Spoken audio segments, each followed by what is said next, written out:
There we go. Daniel chapter 1. Daniel chapter 1.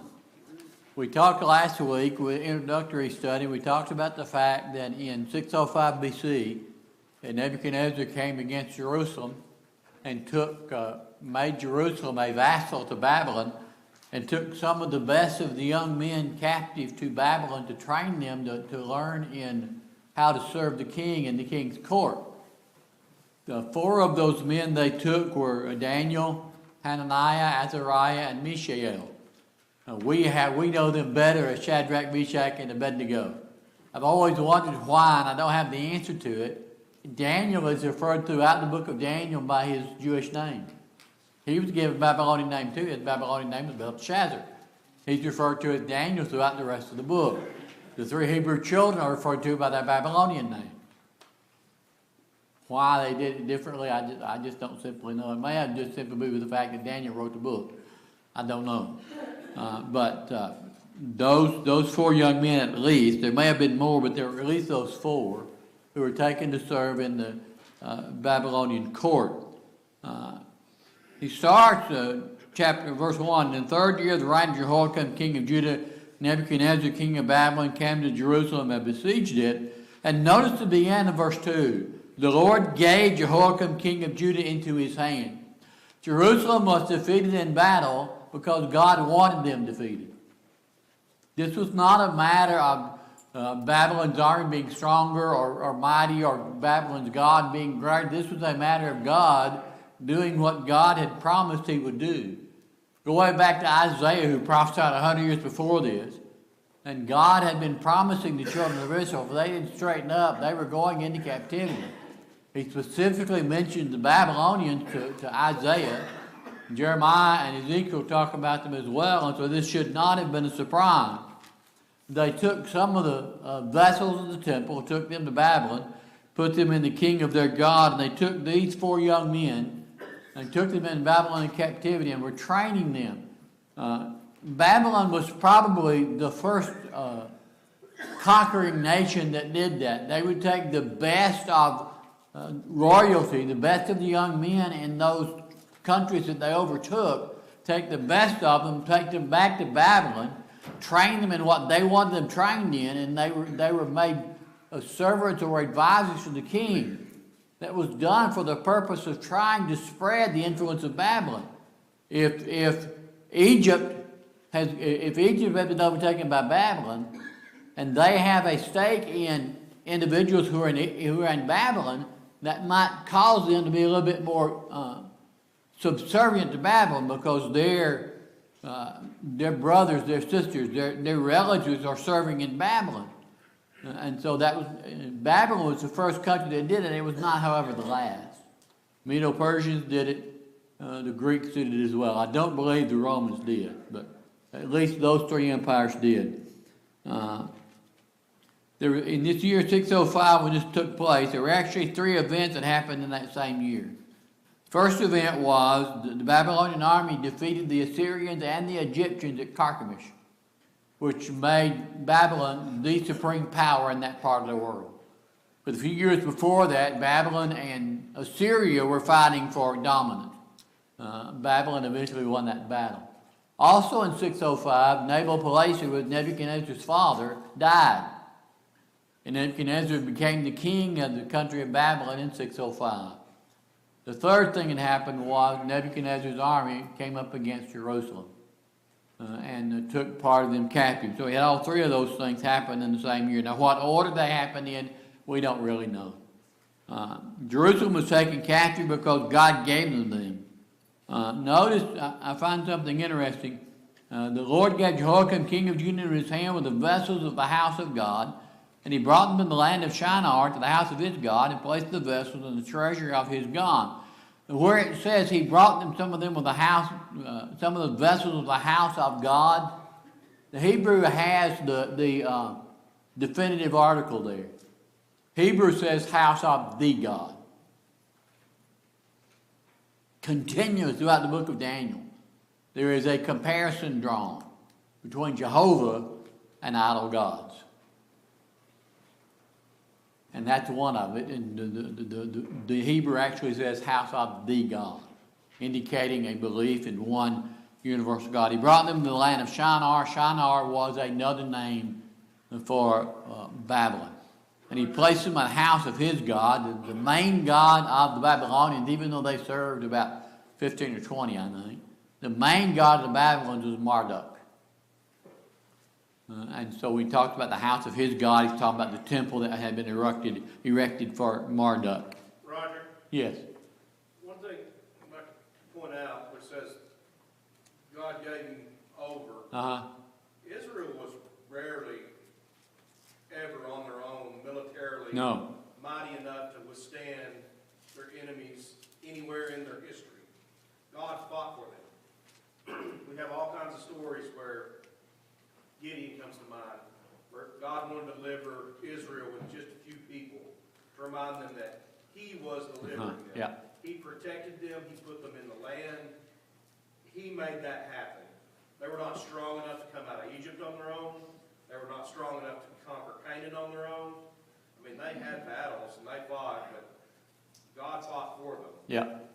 Another one that comes to mind is the one where the Philistines were kind of getting the upper hand on them. Yep. Well, we'll get the ark and we'll bring it down here.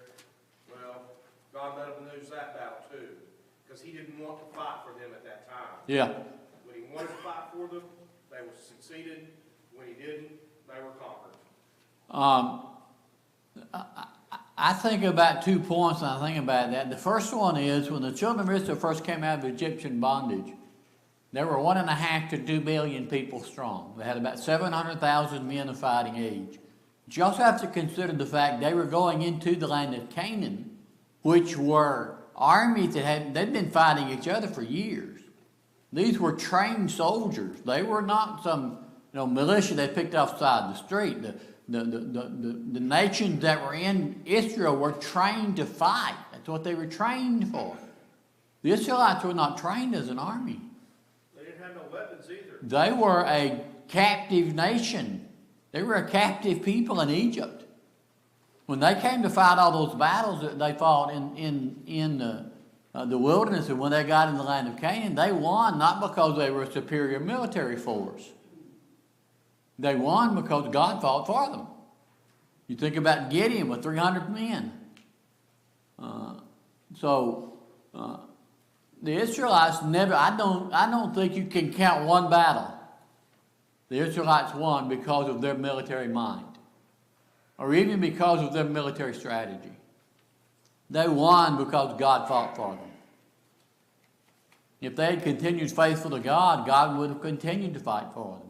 The reason why God gave them up, this passage says he gave them in Jehoiakim, the reason he did that is because they had forsaken God. They'd gone off into idolatry, they'd gone off into morality, they had become just as wicked, even more so than the Babylonians and the Assyrians, living the same kind of lifestyle, doing the same kind of thing. And what made them unique as a nation was their relationship with God. That's what made them different. When they lost that relationship with God, they were no different than anybody else. God didn't reject Israel. Israel rejected God. Yep. That's the point I keep making from time to time. When people, when there's a gap between people or a group of people or one person and God, it wasn't God who created the gap. God didn't move. God's the same place has always been, always will be. If we don't have a relationship with God, that's our fault. We did something or we didn't do something. And so the Israelites lost their support from God because they gave up on God. They wanted to be like everybody else did. And we need to remember, that's still a temptation today. Christians still want to be like the rest of the world. We want to do the popular things. We want to do the in things. We want to be in with the crowd. Stay up with the trends. And sometimes that's not possible if you want to be God's people. You need to keep that in mind. He talks here, verse 3, the king commanded Ashpenaz, his chief eunuch, to bring some of the people of Israel, both of the royal family and of the nobility, So he's taking these individuals who are the best of the captives, and Ashpenaz, it says he was the chief eunuch. I think I may have mentioned, I think I'm probably pretty sure I did, there is a distinct possibility, in fact a probability, that Daniel and his 3 friends were made eunuchs when they were brought into Babylonian captivity. Notice it says he's chief of the eunuchs. That's the guy who trained them, who was in charge of them. Now, that was oftentimes the case for anybody who worked in the king's court to remove temptations, was to make them eunuchs. Notice that he gives qualifications: youth without blemish, because there couldn't be any handicaps, there couldn't be any noticeable problems. Good appearance and skillful. They were handsome, they were good looking, they were intelligent, they were wisdom with all knowledge, understanding, learning, and competent to stand in the king's palace.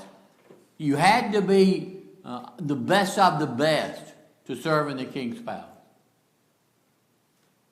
And so only the best of the Jews were taken. Now, whether there were more than 4 or not, I don't know. Those are the only 4 that are mentioned. But they were handsome, they were smart, they were educated, they had wisdom, they had understanding. And so these were the kind of people they took. And he said to teach them the literature and the language of the Chaldeans. Now, I had to teach them the language of the Chaldeans so they could talk to the king. Probably something similar to, it was in the same family as the Hebrew language, even though it would have been a different kind of language, kind of like something like Aramaic. But not only did he teach them the literature of the Chaldeans would have included their customs, their beliefs, their practices, their religion, their history. All of those things would have been included in this teaching, because they wanted these men who were going to serve the king to be Babylonian. Even though they were Jewish in birth and Jewish in nationality, they wanted them to act like Babylonians, because they're going to advise the king. They need to know the history of the Babylonians. They need to know the custom of the Babylonians. You need to know the way the Babylonians do things, so they can advise the king properly in the way that he needs to do things. Notice he also says in verse 5, the king assigned them a daily portion of the food that the king ate and of the wine that he drank. The king even not only did he design their educational process, what they were going to be taught and how they were going to be taught, he designed what they ate. You have to understand, in that day and age, the feeling was, the richer the food, the higher what we consider, the highfalutin food, the richer the food, the better it was for you. It made you a better person. It made you a healthier person. It made you a stronger person. It was better for you physically. And so what the king ate, they got.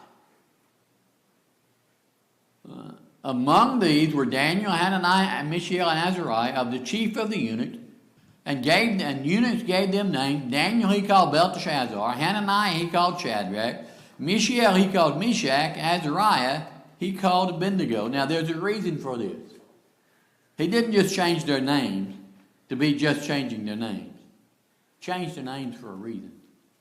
Daniel, literally translated, means God or Yahweh is my judge. Hananiah means Yahweh is gracious. Shadrach or Mishael means who is what God is. And Azariah means Yahweh has helped. Notice all 4 of those names of those Hebrew children are connected to Jehovah. Anytime you see a name in the Old Testament specifically that ends with IAH or EL, is connected to God. IAH is a connection to Yahweh. EL is connected to the word God. The word God in Hebrew is Elohim, E-L-O-H, Elohim, and so you've got E-L is a connection to God. Yahweh, there'd be a connection to the IAH. And so all 4 of those young men's names were connected to Jehovah. They took that away from them. They took their connection of Jehovah away from them and changed their name.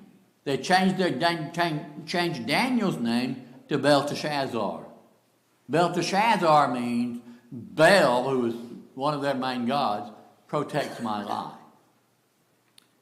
They changed Hananiah's name to Shadrach, which literally translated means by the command of Aku.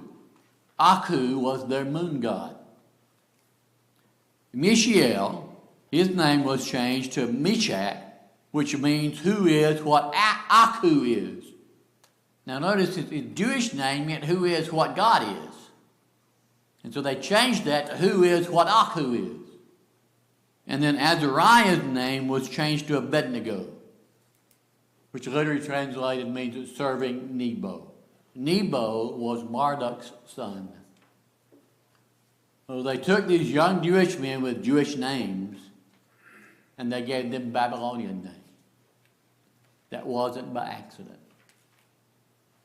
That wasn't a mistake. It wasn't a last second thought. It was intentional. Because their intent was to change them from being worshipers and believers in Jehovah to being worshipers and believers in Babylonian gods. So the Babylonians accepting and worshiping and believing in their gods was a vital part of their culture. They didn't, like many nations did, they didn't separate religion from normal life. They were intertwined. They had a god of agriculture, they had a god of war, they had a god of rain or of weather, they had a god for just about everything. They had a moon god, the god of the stars and the sun and the stars. And if you had a bad harvest that year, that meant you'd made the agriculture god mad. If you didn't get enough rain, that meant you had made the weather god mad. And so everything they did was connected to their worship of these gods, and it was embedded in their very culture. And so in order to be a real, true Babylonian, you had to be a pagan. You had to believe in the multitude of God. And that's what changing these names is meant to do. It's meant to be the beginning of their conversion from Judaism and a belief in one God to paganism and a belief in the Babylonian God. The Babylonians didn't have a problem with believing that Jehovah existed. It's funny, well, it's not funny, that they went all that length to change their names, to do all that, they couldn't change what was inside their heart. Part of the issue is this. The Babylonians, as I mentioned, Babylonians didn't have any problem believing that Jehovah existed. They didn't have any problem believing the Egyptian God existed. The Assyrians, they believed all gods existed. They thought there was a multitude of gods, and so worshiping another god like they worshiped their God didn't make any difference. To them, the issue was which god was superior. And when the Babylonians defeated Jerusalem, their automatic assumption was Marduk is more powerful than Yahweh.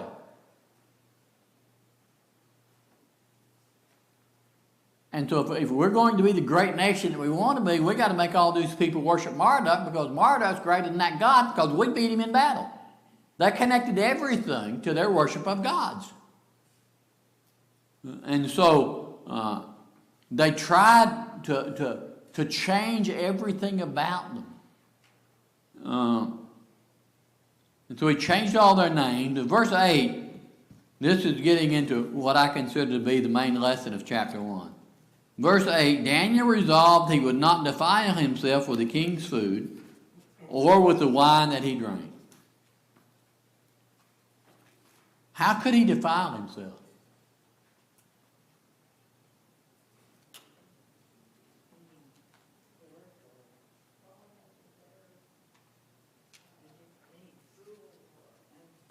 You remember the Jews had special dietary laws. There were certain foods they could eat, certain foods they could not eat. Jews couldn't eat pork at all. My favorite food in the world is barbecued pulled pork. And the best thing in the world for breakfast is to get a big piece of sausage. They were not allowed to eat pork. Now, you do a little research on that, you find out why. One of the easiest foods in the world to get food poisoning from is pork, if you don't cook it right, if you don't prepare it right. And so it made sense. They couldn't eat pork, they could eat locusts. I'm not eating the locusts. I've actually seen them. I've seen people eat them. I'm not going to. But there were certain laws, certain things that they could not eat. And there is probably no doubt that some of those things in Nebuchadnezzar's diet violated Jewish law. There are also a couple other things that could have been a problem. The Jews were forbidden from eating any animal that was not properly bled. They were not allowed to eat blood. And so they had to make sure when they killed an animal, they killed it in such a manner that all the blood got out of it. And pagans didn't have that kind of problem. In fact, they oftentimes made eating blood a delicacy. And so that would have been a violation of the law. The third probability is that in pagan nations, oftentimes these meats that were offered to the king, that the king ate, what did they do with them first? They offered them as sacrifice to an idol god. And the Jews eating meat that was offered to an idol god would have been connected to idol worship. And so they wouldn't do it.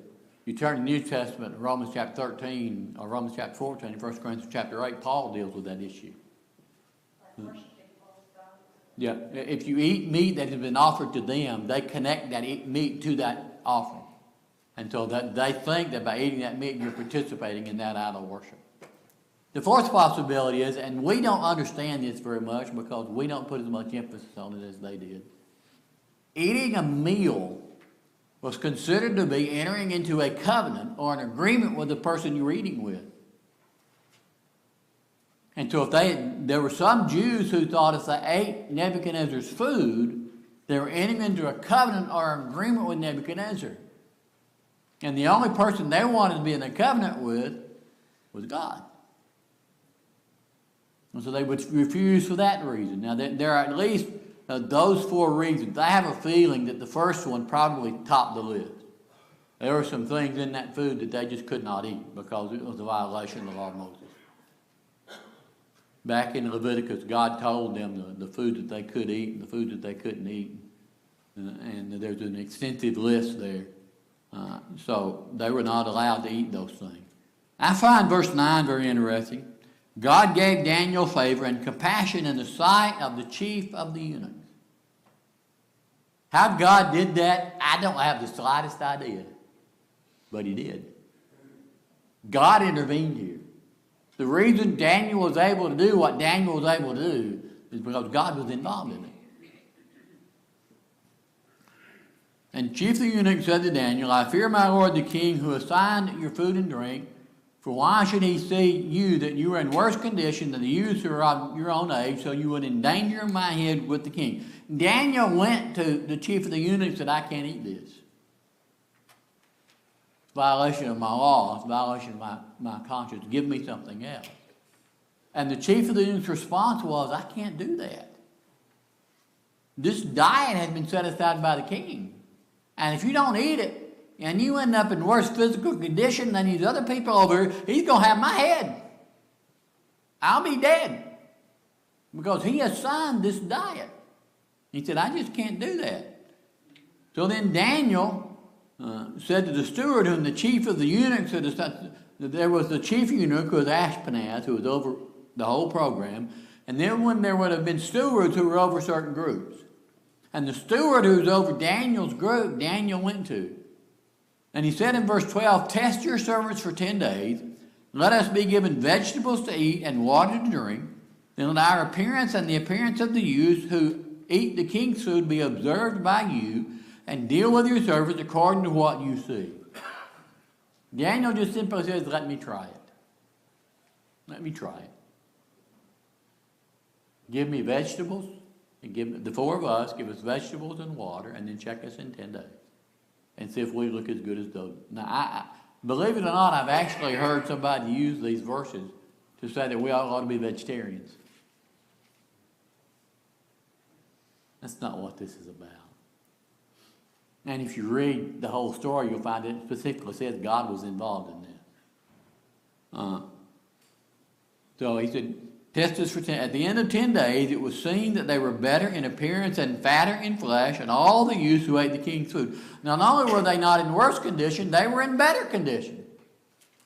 Why were they in better condition?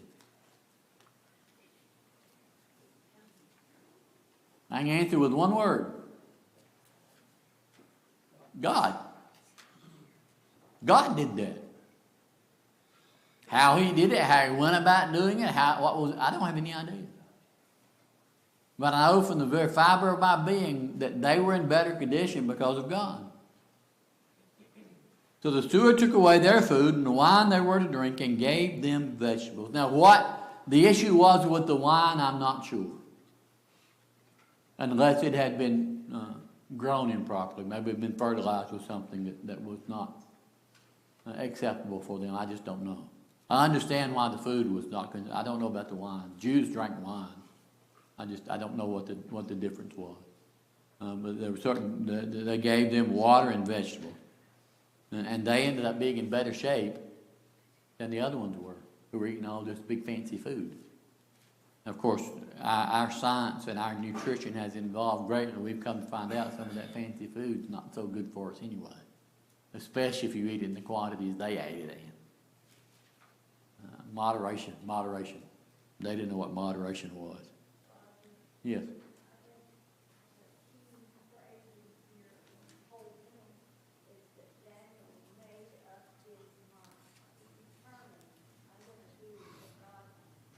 Those of you who couldn't hear, she said the tenor of the whole thing is settled when Daniel says he purposed in his heart. He made up his mind he wasn't going to violate God's law. I have a sermon in my office called Purposed in My Heart, and it's based on this story. But that's the basic point.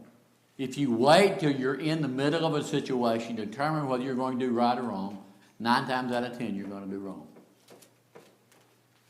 Because everything in that situation is influencing you that way. You've got to make up your mind. You've got to purpose in your heart. When you start doing things, I'm going to do what's right. I'm going to be God's child. And have that be your anchor that holds you where you need to be.